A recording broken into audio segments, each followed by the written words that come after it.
Welcome back to the Health Longevity Secrets Show with your host, Dr. Robert Lufkin. His New York Times best-selling book is titled Lies I Taught in Medical School. See the show notes to download a free chapter. And now, please enjoy this week's episode as we find out how to create a health superpower with Jacob Peters. What if you could revolutionize healthcare from the palm of your hand? Join us this week in a captivating conversation with my good friend Jacob Peters, a visionary in the realm of integrative health and entrepreneurship. Inspired by his mother's struggle with chronic cluster headaches, Jacob shares how his early exploration of alternative health solutions laid the groundwork for his successful software company and his mission to transform the healthcare landscape. His journey is not just about personal triumph, but also about shifting paradigms in how we approach wellness. We contrast traditional primary care with bespoke, holistic approaches, highlighting the limitations and financial barriers in accessing comprehensive medical care. Jacob passionately argues for the potential of technology to democratize advanced healthcare, drawing parallels to the widespread accessibility today of innovations like supercomputers and ride sharing. Through the lens of Superpower, Jacob introduces us to a platform that brings high-end, concierge-level care to the masses with affordable blood biomarker tests and lifestyle assessments that empower individuals with personalized health insights. In full disclosure, I am a member of the Superpower Medical Advisory Board, but I only do this with companies like this whose mission truly resonates with mine. As we explore the societal impacts of these groundbreaking advancements, Jacob underscores the urgency of addressing healthcare disparities. He envisions a future where everyone, regardless of socioeconomic status, can access preventive measures and advanced therapeutics. Join us as we unpack the challenges and opportunities within this transformative healthcare model and learn how you can gain access exclusively to these invaluable resources with Jacob's special offer to our audience. Don't miss this opportunity to be at the forefront of healthcare innovation. This episode is sponsored by SciFox Health. One of the most common questions I get asked is which blood tests I check myself on a regular basis. Well, I check 17 biomarkers, but the secret is I'm able to do everything from the convenience of my home. I collect the sample with just a simple finger stick like this. You don't need to be a doctor to do it. Then I just mail it in and wait for the results. SciFox Health makes it possible. Use the link below to get 15% off. This episode is brought to you by L Nutra, maker of the Prolong fasting mimicking diet. If you'd like to try it, use the link in the show notes for 20% off. And now, please enjoy this week's episode. Hey, Jacob, welcome to the program. Dr. Rob, excited to be here. It's so good. I can't wait to talk about the amazing things you're doing with around technology to help with lifespan and wellness as well. But before we dive into that, I'd love to hear about your personal journey. It's such a compelling story. I think the audience would really appreciate hearing that.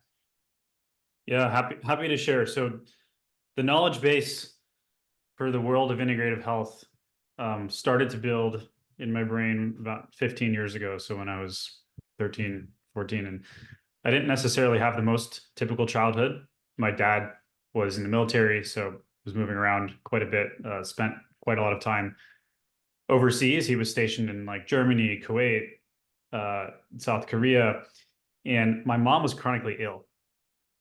So she was being seen at the time by some of the best doctors in the nation at Johns Hopkins University. Say, quote, best physicians. And the reality was they weren't really willing to look at her case and her condition as anything more than a series of symptoms and then treating it with Band-Aid solutions. So she had what's known as chronic cluster headaches. So kind of like chronic disease and illness and sickness has like shaped a big portion of me and my family's life. And in this condition she was dealing with, it's a rare form of migraine where the pain meter is actually like a few degrees worse than childbirth, which, you know, anyone that's listening that's gone through it or seen, you know, their their wife go through it, like it's definitely painful. So this is something that she was suffering 4 to 5 days a week throughout the time that I was growing up. And, you know, it was really, really hard for her to do all the normal things that, you know, a mother would love to do for her sons. So the doctors at Johns Hopkins, they were a team of neurologists, and all they could really do was give her morphine and Toradol, the strongest painkillers on the market, without actually understanding like the underlying mechanisms of her disease. So I get curious as, you know, a teenager, because I'm like, why is mommy sitting in bed, you know, all day and like, you know, knocked out with morphine effectively?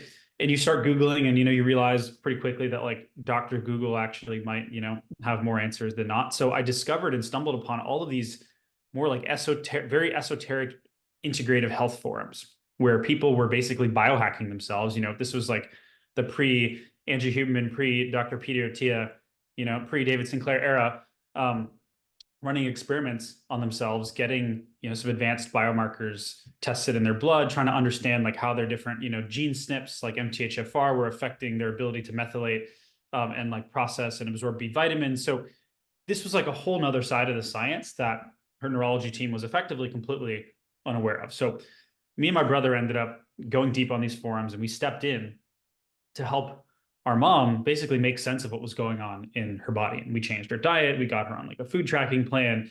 You know, we started changing up her supplementation and vitamin routine. We started removing all of these different disruptors in her environment, like perfumes, which were actually like triggering blood vessel dilation and causing these like chronic cluster headaches. So we made like quite a bit of progress on lessening the severity of her disease by getting at the root underlying imbalances in the body that led to her chronic issue, which was like a completely black and white approach relative to the care that she was getting, you know, again, by, you know, who were some of like the quote top neurologists in the country, who unfortunately, you know, were kind of hamstrung by like just their own, you know, lack of knowledge and like the incentives that keep them kind of myopically focused on their specialty rather than looking at the body holistically across all of its dimensions. So that was sort of like, you know, my first foray into this entire world, and like the kind of, you know, ringing indicator that, hey, there might be like a deeper level to the way the human body works, and like maybe a different way to start to think about healthcare. So that was kind of my early days. And then I, you know, kind of stayed involved in all these internet communities for years and years. That actually led to me to starting my first ever real business, which was a software platform to help big companies better manage their communities. Like big companies like AWS, IBM, you know, they spend millions on building communities and, you know, bringing different leads into their businesses, and they didn't really have good software and tech to manage a lot of that. So we built a pretty big company when I was in my early 20s, raised $70 million of venture capital for it. It's now a $450 million business and growing. I've also gone through some like personal health challenges myself, in addition to being, you know, in kind of a high growth startup environment. So this is a different story than, you know, some of the things that my mom went through, but it's ultimately been, you know, I think probably the second defining catalyst in my life to, you know, put me on this path where I want to spend the next 30 years really, really changing healthcare and making a big impact and bring a new standard of care to people. But to connect the dots between here and there, I started to build this knowledge base with my mom.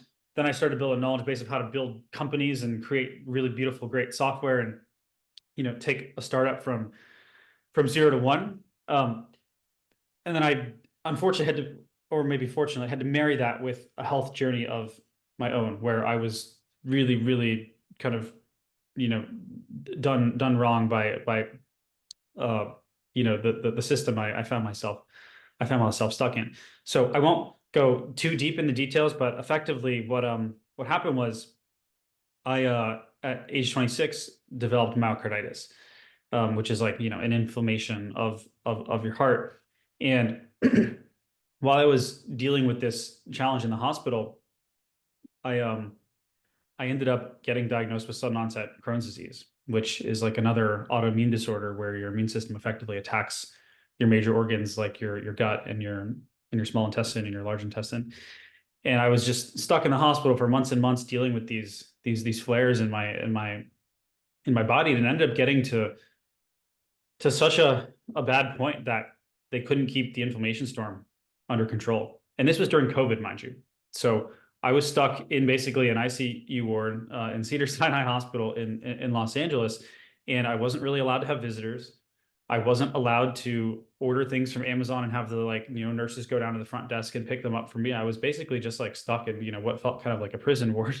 And the treatments I was getting were in the things they were trying to do to jumpstart my body and reduce this inflammation was not working because it's again this problem of like band-aid solutions. So I was given these like really high dose biologic drugs like Remicade, for anyone that's familiar, like TNF alpha inhibitors and things to modulate certain it's like small molecules effectively to modulate your certain parts of your immune system to tamp down inflammation, and it wasn't working because the part of the challenge with a lot of these protocols, anytime someone presents with like a very complex case of inflammation like I was going through, they're not really looking to address your kind of systemic problems, right? So they had like really kind of like a minimal myopic view of what was actually happening in my body and what might be like contributing to this underlying, inflammatory cytokine storm.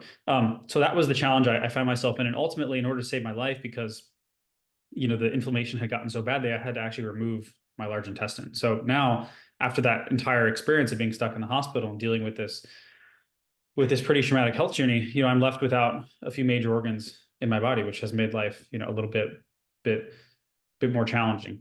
But again, I say all of this is maybe sort of like a fortunate catalyst and a positive in the end, because, now here I am at just turned 29 years old, and I have, this like lifelong like knowledge base and appreciation for, how to think about like the kind of root cause world of medicine, combined with how to create software companies, combined with like my own personal experience and journey of having to navigate like a really traumatic health situation. If you combine all that together, how could you seek to turn your challenges into an opportunity? And that's really what I'm seeking to do with kind of the next 10, 20, 30 years of my life, which is fixing healthcare, bringing root cause medicine and awareness of it to as many people as possible, and hopefully changing the way that people think about preventative and health in this country. Yeah, your story is amazing, and it's really it seems like the people who come from a personal place like this bring the most passion to wanting to make these changes. And we've seen other people that experience these things themselves, and then they have this awareness moment as well. So it's so exciting to see you taking the experience and turning it into a positive thing now, as you say, with your tech background and your other backgrounds, and sort of bringing it all together. So what do you envision? What needs to be done? How can this be fixed? Where are you going with this now? Well, it's a great question. I'll start by contrasting the level of care and the type of care I was receiving when I was in the hospital, and like what my mom was receiving, versus what you can receive if you have the cash and you're in the know. So what I mean by this is there's a wild world out there of high-end concierge, integrative longevity clinics where doctors are practicing what I consider real medicine. And by real medicine, I just mean more like they're willing to consider more data points, and they're willing to take more risks.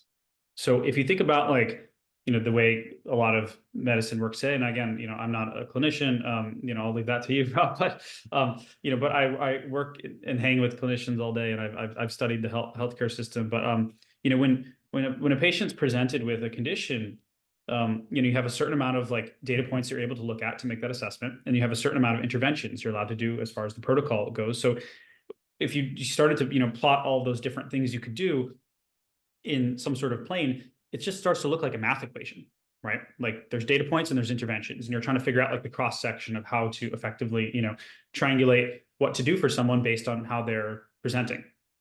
Now, in this world that I'm contrasting, kind of the traditional primary care and emergency care system with, there's a group of doctors who are basically willing to consider a larger mathematical space, meaning they are testing and trying to understand more data points about your body by looking at you holistically, and they're considering a greater option set of interventions. So they're basically able to like look at more data effectively. And that's kind of, how I think about this idea of like more bespoke integrative medicine. But in order to do that, it costs a lot more money. So that's the challenge, right? Like you can go out and find one of these high-end concierge doctors who's willing to be a lot more experimental, but it's going to run you tens of thousands of dollars a month or tens of thousands of dollars a year, depending on the clinic. But the gap between like, what some of these more, higher end concierge doctors are doing versus, what like kind of the average American would get in traditional primary care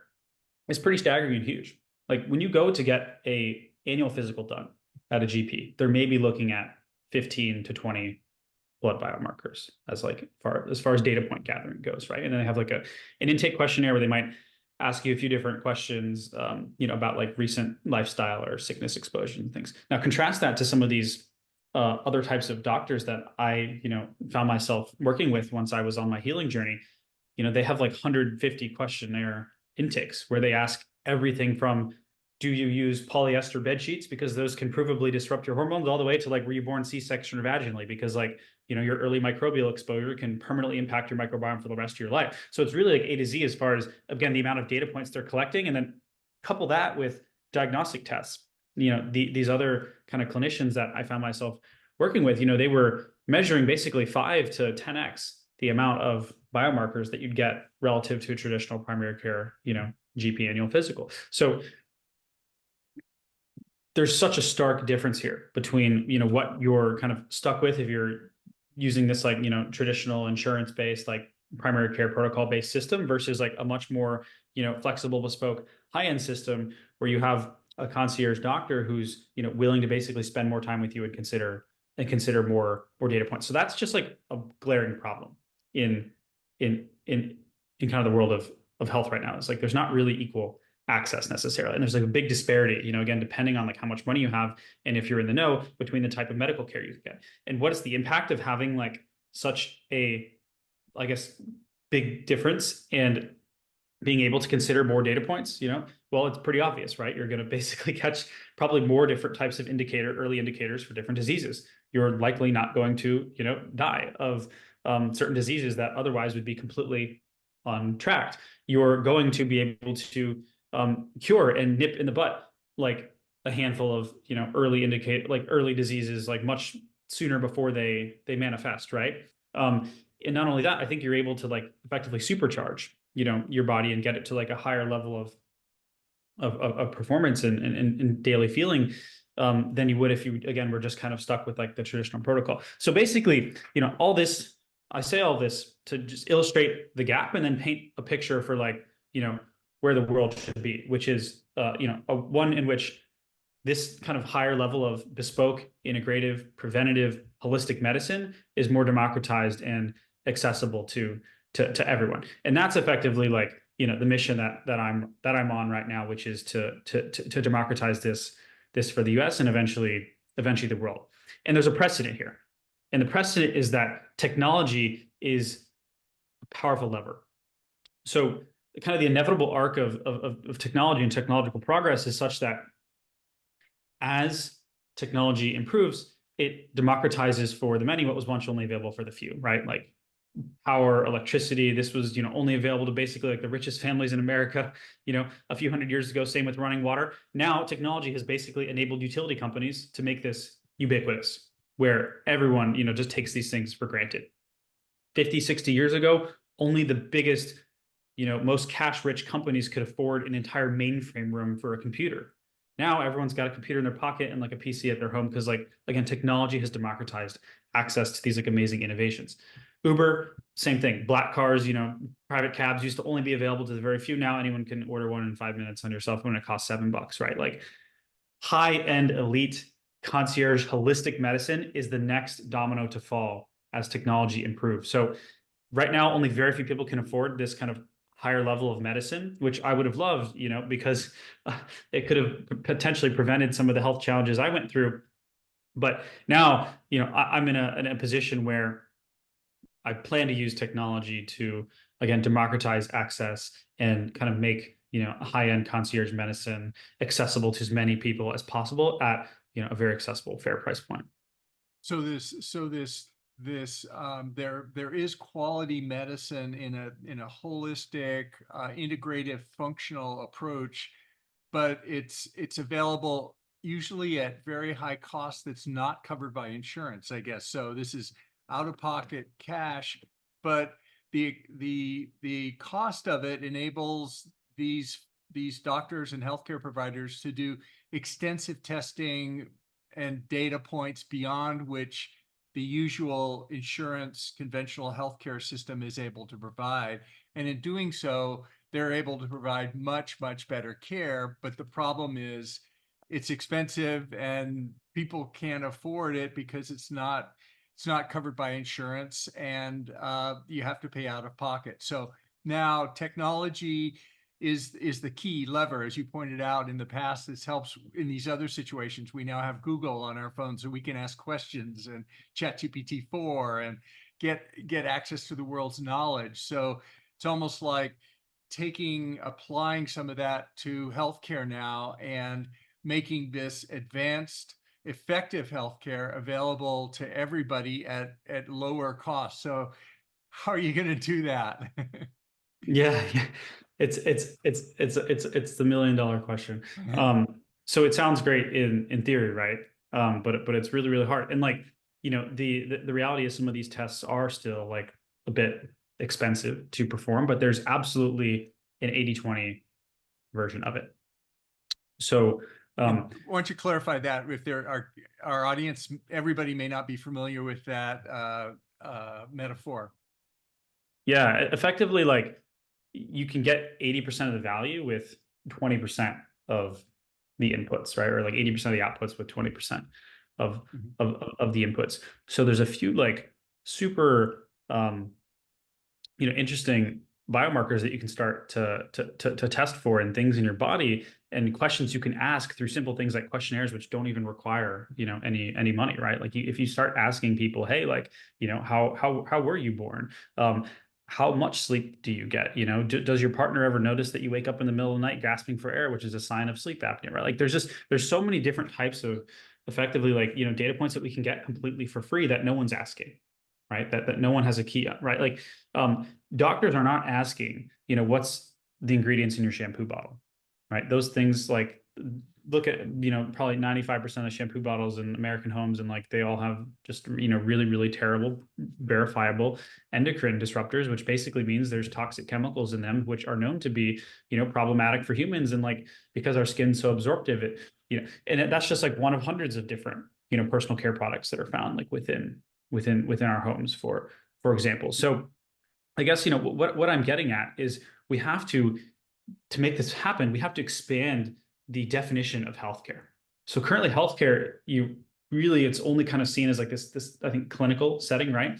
And then you have this whole world of wellness over here, which is how to think about taking care of your body, just being aware of how your body's feeling, being conscious of what you're eating. But my argument is that we need to expand the definition of healthcare to address both ends of the spectrum, right? Healthcare is this entire equation. It's every aspect of your health. It's every input that you're exposed to, everything from what you're eating, how you're sleeping, all the way to the hundreds of different micro exposures you're getting from every single personal care product, everything from the water you drink to the air you're breathing in your home to do you turn on a stovetop filter fan when you're cooking, because volatile organic compounds from basically gas stove ranges can really, really cause some havoc long term. So there's just all of these different types of things that people aren't really aware are affecting their health. So one of the cornerstone things that we're trying to do, and I'll reveal a bit more in a second, because I realize I'm being a bit high level and abstract, but one of the core things we're trying to do is just make people aware that their health equation is much larger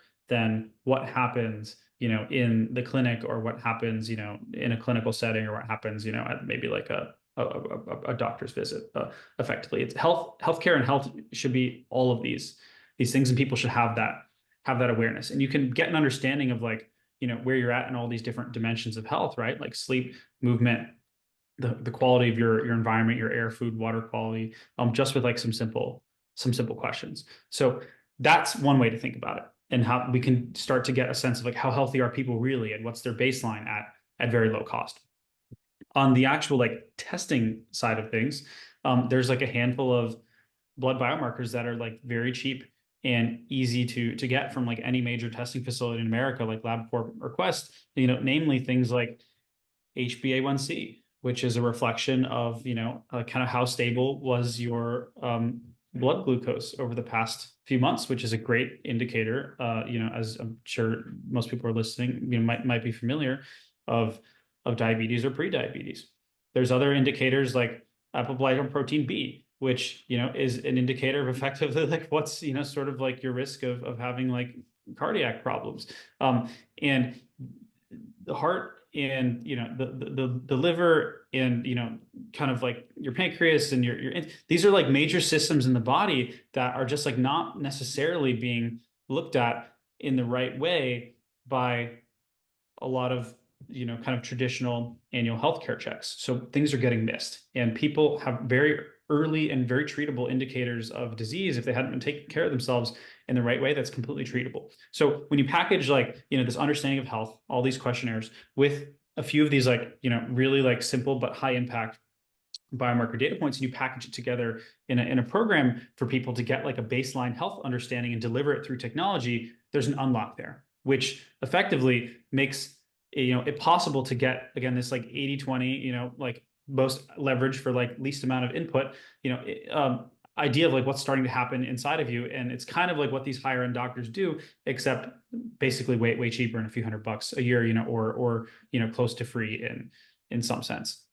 Yeah, so it's almost, a familiar theme. The healthcare system picks up your A1C when it crosses the threshold to be diabetes, but it ignores the fact that for the last years to decades, your HA1C has been creeping up, as well as all these other biomarkers related to, the endocrine disruptors in your shampoo, the polyester sheets, the candles that let off, different things that we're not aware of. And if we could catch it earlier, it would make such a huge difference. And I'm excited about what you're saying. So, so how's this going to work?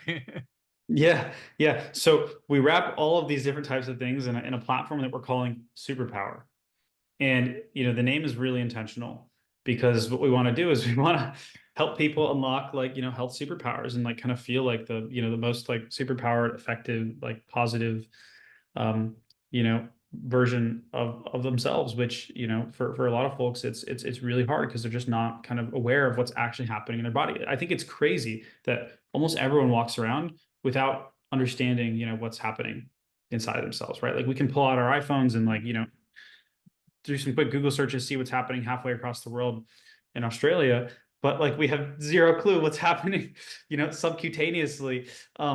And it's like inches away, right? So that is crazy to me. So with Superpower, what we're trying to do is build, again, like a high-end concierge doctor in everyone's pocket, except make it like super low cost and super accessible. It's the doctor's clinic of the future. It's everything you wish your doctor would do, but currently isn't really equipped nor incentivized to be able to deliver. So we basically take members that join Superpower on this journey, where number one, we get a baseline of their health. So we get an understanding of, what are their blood biomarker levels around things like, HbA1c, ApoB, all these different markers that we talked about, get an important baseline, be able to track and understand how that's changing over time, because we've, built technology to make it easy to understand this. And then we collect a lot of, lifestyle data as part of your baseline assessment to, get an understanding of like, what is kind of the health of your environment? Like, how are you sleeping? How much are you moving? All these, different aspects that people might not necessarily be thinking about.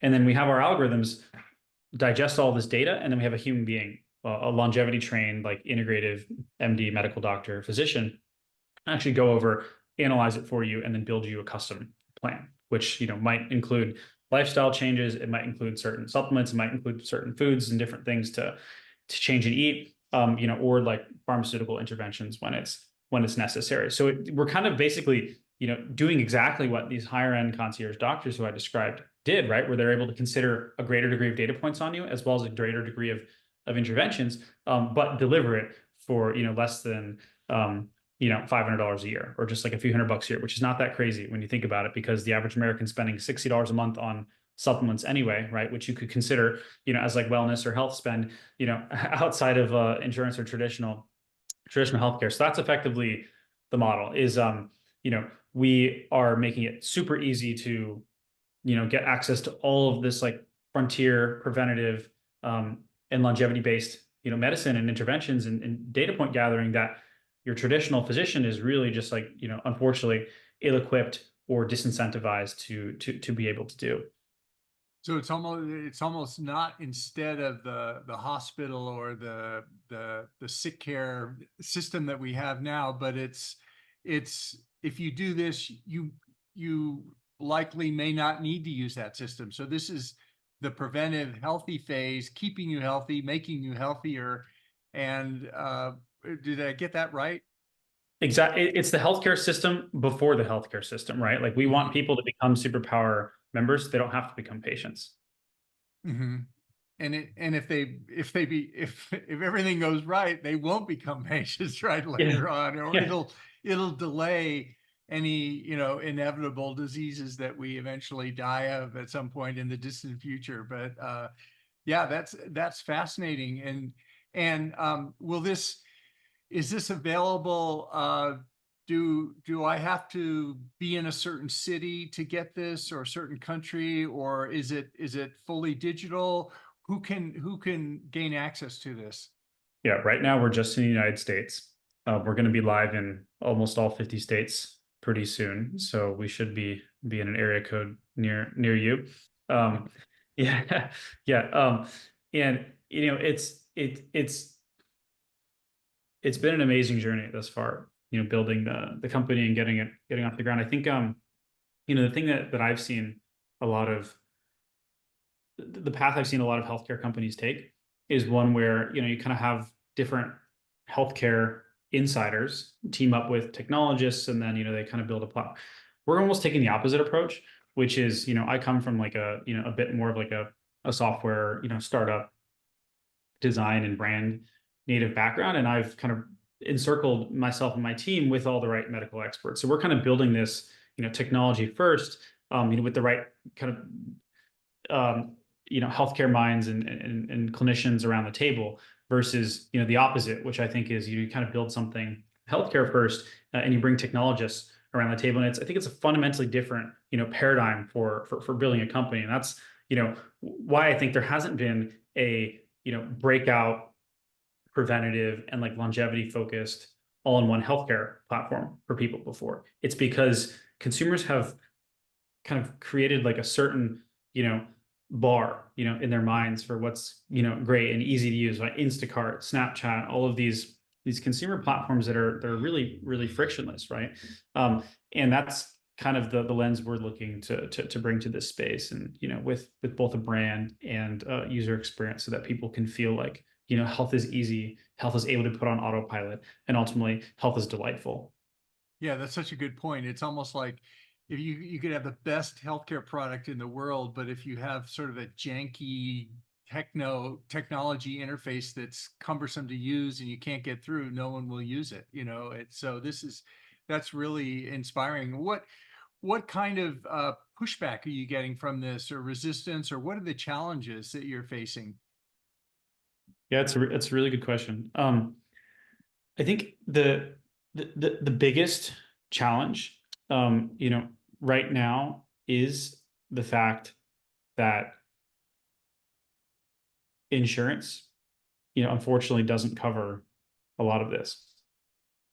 We have some potential workarounds in the works, but like at the end of the day, I'm not really sure if I want to be building, or we want to be building a company, for only like the top, 30 to 50% of the population that can afford something like this. Because the reality is, again, going back to this idea of 80-20, like 80% of like the healthcare costs in America are probably being, from a result of like the sickest 20% of folks, who oftentimes, like, there's a very big, correlate with socioeconomic, kind of status. So what I'd hate to see happen, because, we're not the only ones doing this, right? Like, it's too good and too obvious of an idea in a sense, right? To kind of create a full new end-to-end preventative healthcare platform.